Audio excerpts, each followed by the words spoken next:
Assalamualaikum warahmatullahi wabarakatuh. Perkenalkan, nama saya Salmutfi dengan NPM 22130240151 dari Prodi Pendidikan Biologi dengan mata kuliah TIK. Baik, saya mulai. Assalamualaikum warahmatullahi wabarakatuh. Baik adik-adik, di pelajaran sebelumnya kita sudah belajar mengenai struktur sel. Nah, sekarang kita lanjutkan materinya masih tentang sistem organisasi kehidupan. Sebelum kita membahas materi selanjutnya, kita ketahui bahwa sistem organisasi kehidupan itu dimulai dari sel, jaringan, organ, sistem organ, dan organisme. Di materi sebelumnya kita sudah belajar mengenai sel, yaitu unit terkecil penyusun makhluk hidup. Sekarang kita lanjut ke jaringan. Jaringan adalah kumpulan sel yang sama struktur dan fungsinya. Nah, sekarang kita akan membahas tipe jaringan makhluk hidup yang ada pada hewan atau manusia dan jaringan pada tumbuhan. Yang pertama akan kita bahas jaringan pada hewan atau manusia itu terdapat jaringan epitel, jaringan otot, jaringan saraf, dan jaringan penyokong.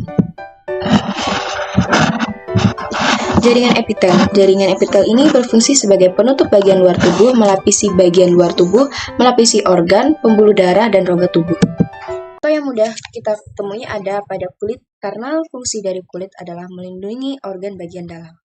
Yang selanjutnya ada jaringan otot, yakni sebagai alat gerak aktif. Ada 3 jenis jaringan otot. Yang pertama otot polos, otot lurik, dan juga otot jantung. Otot polos terdapat pada organ bagian dalam seperti pada sistem pencernaan, dan juga otot lurik ini contohnya ada pada kerangka atau tulang kita, dan juga otot jantung sudah pasti ada pada bagian jantung.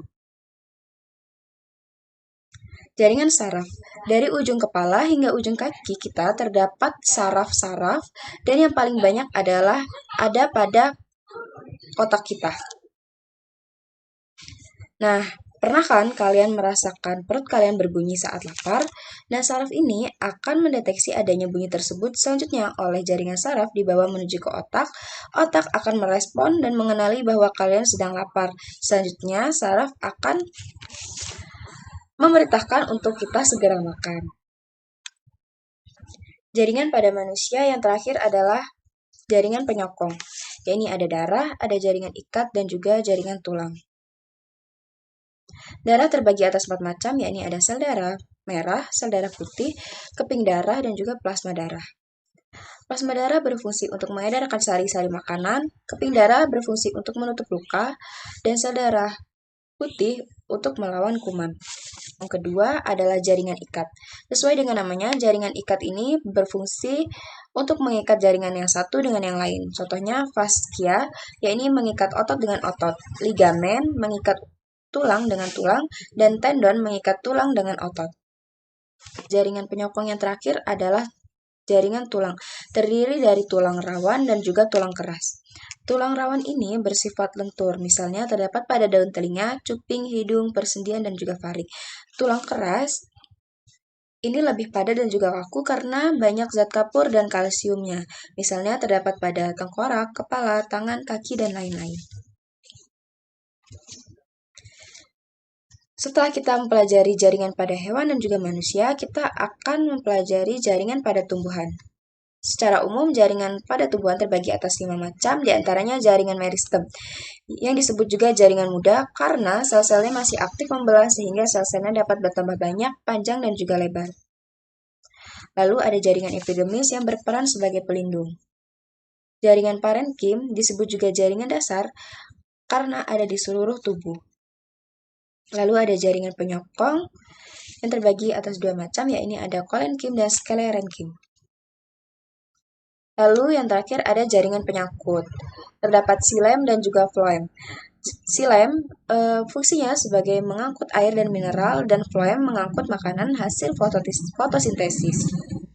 Itu tadi pembahasan dari beberapa jaringan. Kemudian beberapa jaringan ini akan berkumpul dan membentuk suatu organ.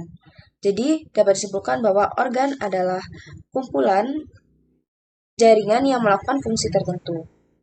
Organ-organ pada manusia ada banyak contohnya seperti organ pada bagian luar itu terdapat rambut, telinga, mulut, lidah, hidung, mata, alis, tangan, dan juga kaki. Organ pada bagian dalam manusia contohnya ada jantung, ada hati, ada lambung, dan lain-lain. Organ pada tumbuhan contohnya ada akar, batang, daun, bunga, buah, dan juga biji. Nah, adik-adik sudah mengenalkan organ-organ tubuh baik pada manusia, hewan. Sekarang kita lanjut ya. Organ-organ tersebut akan menyatu dan membentuk sistem organ. Jadi, sistem organ adalah kumpulan organ yang menjalankan fungsi tertentu. Sistem organ pada manusia contohnya ada sistem pencernaan, sistem transportasi, sistem ekskresi, sistem hormon, sistem pernapasan, sistem saraf, sistem koordinasi, dan juga sistem reproduksi. Jika semua sistem-sistem organ tersebut menyatu, maka akan membentuk satu tubuh yang disebut dengan organisme. Contohnya, satu orang manusia, satu ekor hewan, dan satu tumbuhan. Baik, cukup sekian materi yang dapat saya berikan. Kurang lebihnya mohon maaf. Wassalamualaikum warahmatullahi wabarakatuh.